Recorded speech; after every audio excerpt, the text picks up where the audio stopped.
berdoa mulai. Berdoa selesai. Beri salam.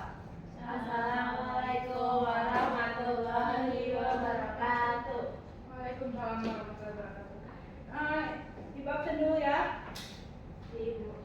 Asipa, Hadir Ibu. Amel, Ibu. Pinky, Hadir Ibu. Sukma, Hadir. Oke, baiklah. Materi minggu lalu itu kan kita membahas tentang observasi ya. Dan materi minggu ini kita membahas tentang surat.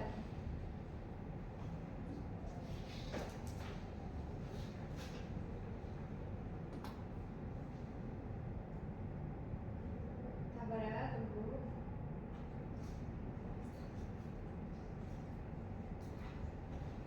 Menelaah struktur dan bahasa surat pribadi dan surat dinas.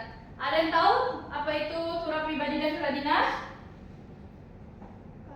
Surat pribadi itu surat yang kita untuk orang biasa kita kirim ke teman gitu. Terus kalau untuk surat dinas itu seperti surat yang resmi. Ya, betul sekali. Makanya kami perhatiin ya, karena nanti di akhir pelajaran ibu akan meminta satu orang dan antara kalian merangkum semua materi yang telah dipelajari. Definisi surat. Surat adalah bentuk komunikasi yang tertulis yang digunakan untuk menyampaikan pesan, informasi, atau permintaan dari satu pihak ke pihak lain.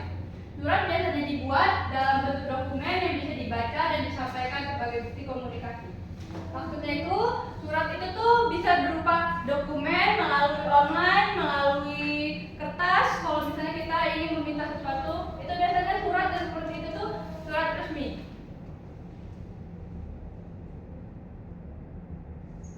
Apa sih fungsi surat itu? Fungsi surat adalah untuk menyampaikan informasi, menjalin hubungan, dan dokumen resmi. Jika menyampaikan informasi itu biasanya surat seperti surat edaran yang ada di sekolah atau surat-surat yang ada di dinas. Kalau menjalin hubungan itu tuh mungkin biasanya surat pribadi tadi.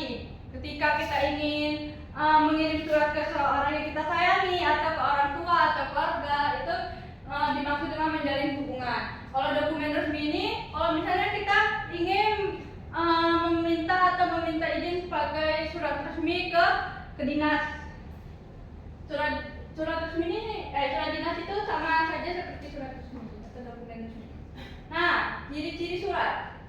Ciri-ciri surat itu berisi informasi tertulis, memiliki struktur yang tertentu, memiliki tujuan tertentu, menggunakan bahasa yang sesuai. Maksudnya itu menggunakan bahasa sesuai. Ketika kita ingin menulis surat formal, maka bahasa-bahasa yang digunakan adalah bahasa-bahasa yang formal. Begitupun sebaliknya, ketika kita ingin mengirimkan surat pribadi atau ingin mengirimkan surat kepada teman, keluarga itu tidak harus menggunakan bahasa yang formal. Memiliki tujuan, yaitu seperti tujuannya apa, tujuan kita menulis surat itu apa, dan memiliki struktur tertentu. Iya, Ibu. Nah, jenis-jenis surat. Yang pertama itu ada surat pribadi yang sudah dijelaskan Sukma. Surat pribadi adalah surat yang ditulis untuk keperluan komunikasi antar individu secara personal. Ciri-cirinya yaitu bahasa santai. Sukma dan Amel tolong diperhatikan ya. Bicaranya nanti. Ciri-cirinya bahasa yang santai, komunikasi pribadi, tidak ada kop surat. Nah, kalau misalnya dia ciri-ciri surat dinas itu, surat dinas adalah surat yang digunakan untuk kepentingan resmi atau kepentingan kegiatan formal. Biasanya ditulis oleh instansi atau organisasi. Nah, siapa di sini ikut organisasi? Saya, Ibu. Nah, ketika kalian menulis surat resmi itu ketika apa? Pasti ketika menjadi gedung atau kayak mengundang dosen, itu kan surat resmi. Dan bahasa surat resmi itu pasti menggunakan bahasa yang formal. Nah, surat resmi biasanya digunakan untuk berkomunikasi dengan pihak lain dalam konteks pekerjaan, permintaan, atau organisasi. Jadi jenisnya seperti undangan kepada dosen itu menggunakan bahasa-bahasa yang formal, perizinan ketika kalian ingin meminjam gedung atau meminjam tempat, pemberitahuan, permohonan itu pun juga termasuk ke surat resmi atau surat dinas. Nah, struktur surat pribadi. Sebenarnya struktur surat pribadi ini sesuai dengan kita saja, cuma ini ada strukturnya, ada nama pengirim dan alamat salam pembuka, isi pesan informasi yang ingin disampaikan, terus ucapan terima kasih atas permohonan maaf tangan. Berbeda dengan struktur surat dinas. Kok perbedaannya itu yang membedakan itu yaitu menggunakan kod surat atau nama instansi dan alamat. Nomor surat, kalau misalnya surat pribadi kita tidak perlu menggunakan nomor surat karena kan itu kan santai, hanya untuk kayak memberi kabar atau memberi kepada yang terhormat, isinya itu informasi dan perintah yang resmi. Terus penutup, ucapan terima kasih atau permohonan maaf, tanda tangan dan nama jabatan ketika kita yang memiliki jabatan. Nah, ini contoh surat pribadi. Tidak ada kod surat kan? Tidak menggunakan kod surat. Yaitu bahasanya juga menggunakan santai. Tidak mungkin dong kalau kita ingin mengirimkan surat ke dinas, halo apa kabar? Kan tidak mungkin. Pasti seperti ini contohnya. Nah, ini contoh surat dinas. Nah, ini ada kod suratnya. Itu tuh, ini kan belum terisi ya, hanya untuk kayak perancangan saja. Kayak isinya dengan hormat kami memberitahukan bahwa perusahaan kami ini. Ketika itu berartinya ini akan melakukan audit keuangan pada tanggal, berarti ini permohonan atau permintaan. Nah, ini dia perbedaan penggunaan bahasa. Surat dinas itu bahasanya formal, sedangkan surat pribadi bahasanya santai dan informal. Menggunakan kata-kata yang objektif dan profesional itu untuk surat dinas, dan surat pribadi menggunakan kata-kata pribadi dan emosional. Tidak menggunakan bahasa daerah atau slang. Sedangkan surat pribadi itu bebas menggunakan bahasa daerah atau slang. Misalnya kayak kita ingin menggunakan bahasa daerah yang memang daerah kita, atau menggunakan bahasa Lampung, bahasa Jawa dan lain sebagainya. Nah, kalau misalnya surat dinas itu tujuannya itu menyampaikan informasi atau perintah yang resmi. Sedangkan surat pribadi ini mengungkapkan perasaan atau pendapat. Kayak seperti kita ingin menyampaikan perasaan kita kepada orang. Dan orang itu tuh tidak resmi, misalnya kepada teman, kepada keluarga. Surat pribadi ini biasanya digunakan sekarang sudah jarang ya, karena kan sekarang sudah menggunakan handphone. Jadi sudah jarang menggunakan surat pribadi. Nah, dari materi ini kan sudah pada paham lah ya perbedaan atau kayak menelaah struktur kebahasaannya itu seperti apa nih. Ibu akan memberikan tugas, yaitu tugas kelompok. Kelihatan tidak? Kelihatan Ibu. Nah, ini contoh surat apa? Surat resmi. Ya, surat dinas atau surat resmi. Dan ini surat pribadi. Bentar. Nah, kalian ini analisis surat tersebut ya. Ibu. Kayak kalian itu analisis tentang kebahasaannya atau kayak penggunaan bahasanya, sudut pandang segala macam.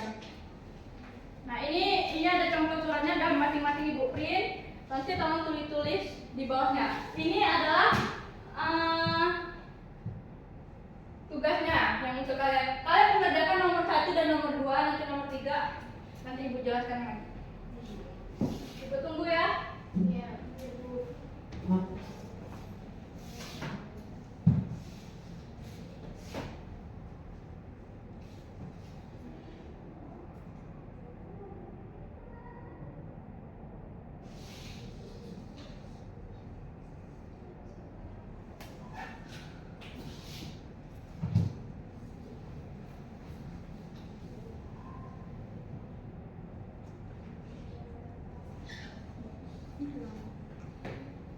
Oh, ini berarti nanti ditulis di kertas aja ya? Iya.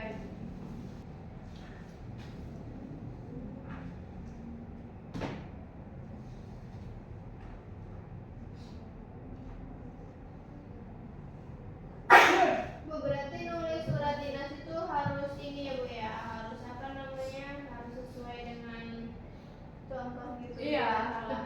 Ya, sebenarnya surat dinas itu kan ada hal-hal tertentu yang harus kita gunakan seperti kop surat, nomornya, karena kan tidak sembarangan kita menggunakan surat kepada orang-orang yang resmi. Itu kan termasuk surat dinas itu kan surat resmi, surat yang harus formal. Kadang kita menulis surat saja harus diperhatikan kayak kaidah kebahasaannya, strukturnya. Jika salah itu surat itu bisa ditolak oleh yang penerima. Jadi tidak sembarangan, berbeda dengan surat pribadi. Kalau surat pribadi terserah kita mau menanyakan apa kabar atau menulis yang apa kita rasakan, mengungkapkan suatu pada orang yang menerima.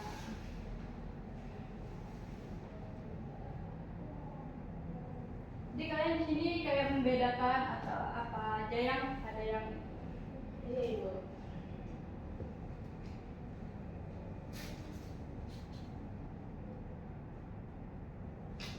mungkin nanti diskusi ya sama Sukma ya, jangan sibuk sendiri ya.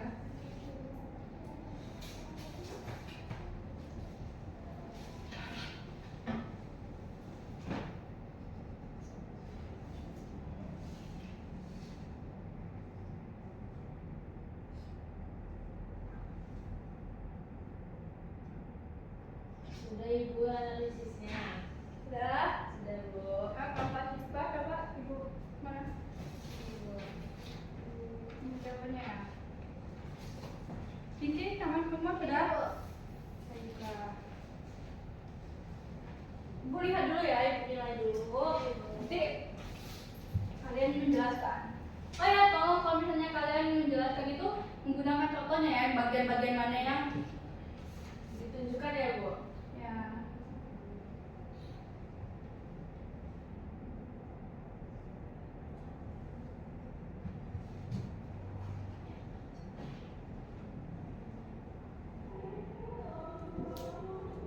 Bentar ya, nilai dulu.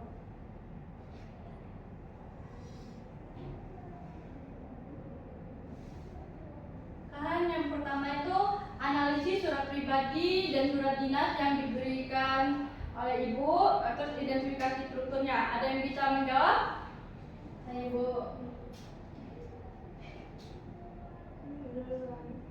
Baik, Kelompok kami menganalisis strukturnya. Yang pertama dari surat pribadi itu tanggal penulisannya tercantum di awal surat ibu, di surat. Contohnya Bandung 12 Desember 2024 itu tanggal penulisan. ya. Kemudian dari salah pembukanya itu biasanya terdapat pada kalimat biasa, contohnya Hai Rani gitu. Kemudian isi suratnya itu bebas dan personal. Terdapat pada contoh berbagi kabar tentang reuni ibu. Kemudian salam penutupnya itu tidak formal, contohnya itu salam hangat. Kemudian dari surat pribadi ini tidak ada tanda tangan, jadi tidak wajib ibu, tergantung pengirim. Kemudian dari surat dinas strukturnya itu ada di kop surat berisi tentang identitas lembaga atau instansi ibu, contohnya PT Alfa Sejahtera, itu termasuk kop surat. Kemudian ada tanggal suratnya ibu, itu tertulis di kop suratnya pada tanggal 12 Desember 2024. Kemudian di surat dinas ini ada nomor surat, perihal dan tampilannya ibu. Contohnya itu yang itu Bu 0001 HRD. Oh iya, itu nomor suratnya lah ya, yang membedakan itu. Kemudian dari alamat penerimanya juga itu ditulis secara formal. Kemudian dari isi surat dinas ini terdiri atas pembukanya, isi utama dan penutupnya Bu. Seperti contohnya itu undangan rapat. Kemudian salam penutupnya juga itu bersifat formal Ibu. Contohnya itu seperti hormat kami. Kemudian yang terakhir tanda tangan ini wajib Ibu di dalam surat dinas karena itu menunjukkan otoritas. Begitu Ibu dari analisis struktur kami. Kepada kelompok Sukma setuju tidak dengan jawaban kelompok atau ingin ditambahkan atau ada yang bisa diberitahukan? Setuju ibu. Sama kami juga seperti itu. Oh, sama ya. Jadi kalau misalnya sama, kan kelompoknya Asifa sudah membahas tentang analisisnya, dan kalau misalnya kelompok Pinky harus membahas bahasa yang digunakan dalam dua jenis surat tersebut. Apa bahasa yang digunakan? Pinky silakan. Di sini kami menganalisis diskusi bahasanya Bu. Untuk yang surat pribadi menggunakan gaya bahasa yang santai dan bahasa sehari-hari. Contohnya apa kabar, aku harap kamu baik-baik saja. Kemudian adanya juga hangat dan personal, mencerminkan hubungan akrab. Kemudian untuk yang surat dinas, kami menganalisis gaya bahasa formal dan menggunakan tata bahasa baku sesuai EYD. Contohnya, Sehubungan dengan evaluasi akhir tahun, kami mengundang Bapak Ibu untuk menghadiri rapat. Nah, nadanya juga di sini lugas, jelas dan profesional. Cukup Ibu. Betul sekali, contoh dan alasannya sudah tepat ya. Apakah kelompok Asifa dan kelompok Ames setuju dengan jawabannya atau ada yang ingin ditambahkan? Setuju Ibu. Jadi di sini sudah pada paham semua ya perbedaan atau cara menelaah kebahasaan antara surat dinas dan surat pribadi itu seperti apa. Dan ini kan ada tugas 3. Nah, Ibu ingin kalian itu praktik membuat surat pribadi dan surat dinas sesuai dengan struktur dan bahasa yang benar. Nah, Ibu minta ke kelompok ya, kelompoknya mau tetap apa mau berbeda? Berbeda Bu. Iya, boleh Ibu berbeda. Sudah, baik. Sukma dan Amel, Asifa dan Pinky. Nah, kalian ini tidak jadi salah satu dari kalian ini kan 2 orang kan. Kalian ini ada yang membuat surat dinas dan ada yang membuat surat resmi. Oke Bu. Itu kembali lagi seperti tadi analisisnya diberikan contoh ya. Terus sudah. Oh iya. Kan tadi Ibu di awal kan meminta 1 orang menyimpulkan materi atau merangkum materi ini. Ada yang bisa Jadi kesimpulan dari materi yang kami dapat hari ini, surat penyurat terdiri dari 2 jenis, yaitu surat pribadi yang menggunakan bahasa santai dan ditujukan untuk komunikasi personal, serta surat resmi yang menggunakan bahasa formal dan format baku untuk tujuan administratif atau profesional. Keduanya penting untuk menyampaikan pesan secara tertulis dengan cara yang jelas dan terstruktur. Cukup Ibu. Baiklah. Terima kasih Pinky. Yang lainnya Ibu harap paham lah ya apa yang Ibu jelaskan. Kepada ketua kelas sebelum menutup pembelajaran ini berdoa terlebih dahulu. Ibu. Sebelum menutup pembelajaran, marilah kita berdoa. Berdoa mulai. Berdoa mulai. Beri salam. Wassalamualaikum warahmatullahi wabarakatuh. Waalaikumsalam warahmatullahi wabarakatuh. Tugasnya sudah bisa dikerjakan. Baik Ibu. Dan dikumpulkan ke depan. Terima kasih Ibu.